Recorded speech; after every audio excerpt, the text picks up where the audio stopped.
ब्रह्मांडाचे 5 नियम जे जर तुम्ही जाणून घेतले तर तुमचं आयुष्य बदलू शकतं. सगळ्यात पहिला आहे मर्फीज लॉ. याचा अर्थ असा की जेवढं तुम्ही निगेटिव्ह गोष्टींचा विचार करता किंवा त्यातून पळून जायचा प्रयत्न करता ती गोष्ट सर्वात पहिले घडते. मानसिक मॅनिफेस्टेशन असं म्हणू शकतो.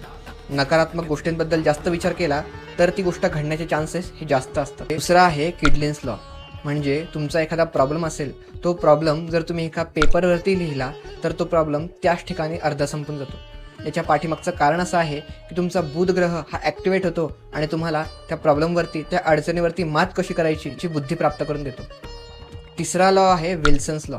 म्हणजे आपण बऱ्याच वेळा आपल्या इगोमुळे किंवा अतिमानामुळे लहान व्यक्तीकडून किंवा आपल्यापेक्षा ज्येष्ठ व्यक्तीकडून कुठल्याही प्रकारचं शिक्षण घेण्याकरता लाजतो किंवा घेत नाही. यामुळे आपला गुरु जो ग्रह आहे हा वीक होत जातो आणि त्यामुळे आपल्याकडची बौद्धिक क्षमता आणि आपल्याकडे येणारा लक्ष्मीचा ओघ हा कमी होऊन जातो. चौथा आहे फ्रँकलिन्स लॉ.